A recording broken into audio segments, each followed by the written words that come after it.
Welcome back. This is Airborne here. Today we're talking about cleaning your rifle and why it's important. Hope you guys stay tuned.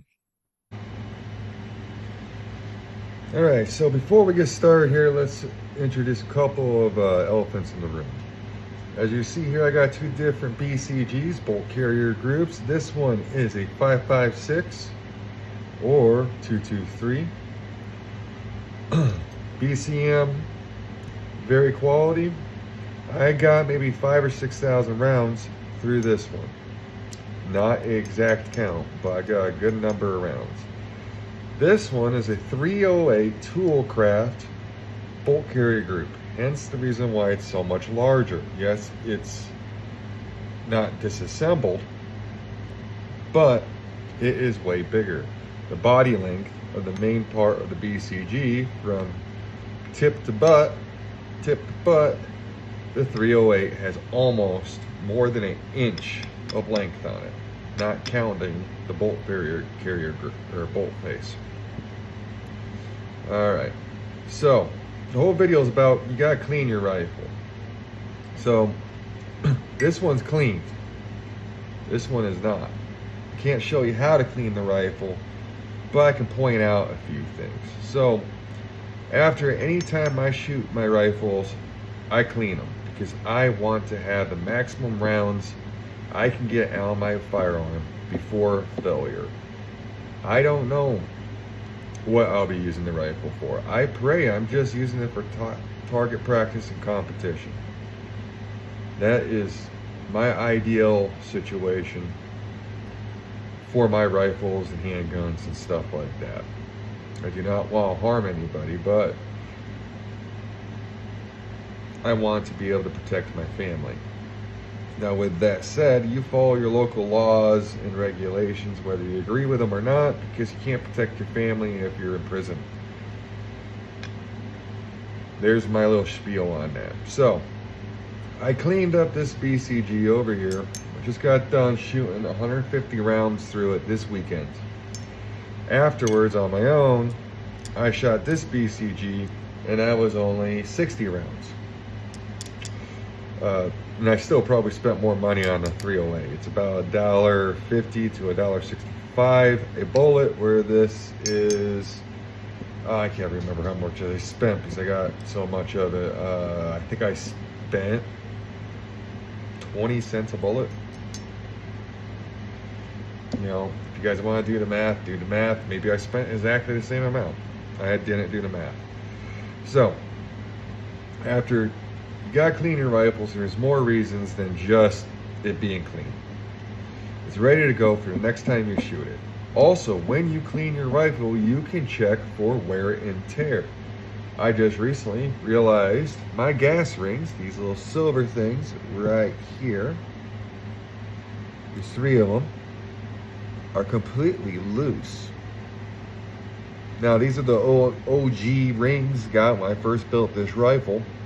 So it's kind of expected, but if you look, I can squeeze. There's some flex, way too much flex, you know, than it should have.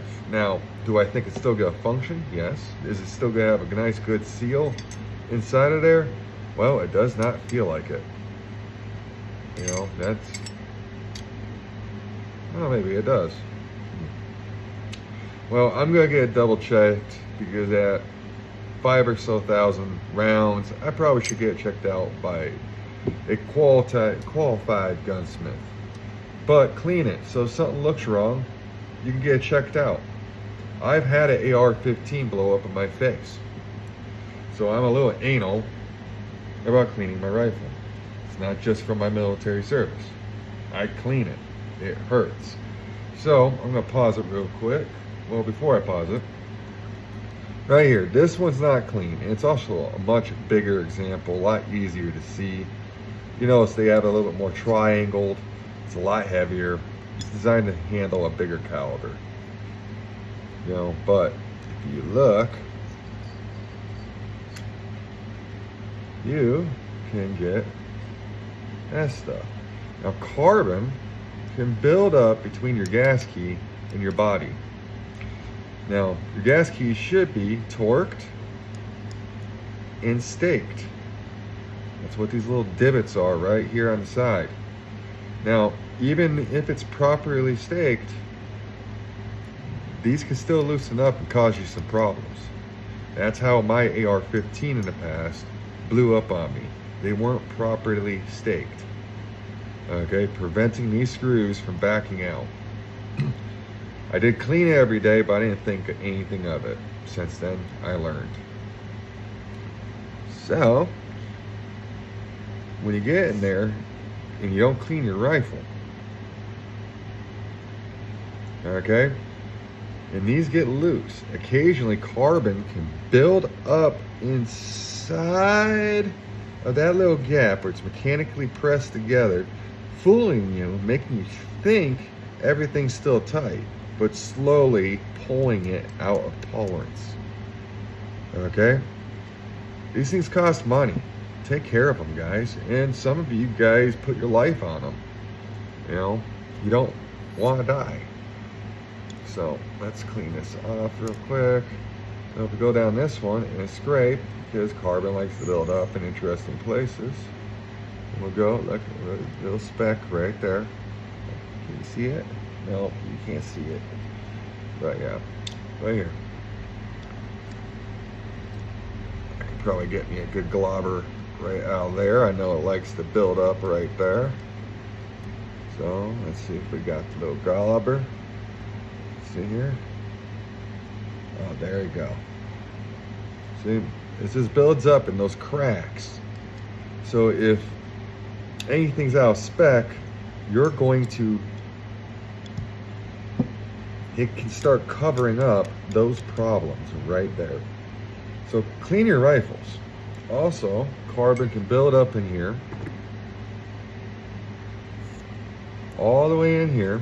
And when you just dump oil and carbon turns into sludge. So it's a good idea to clean it. Now, if you're camping, you know, you see some wear and tear there. I got some shiny. This thing used to be perfectly black. You know, that's how many rounds I ran through it.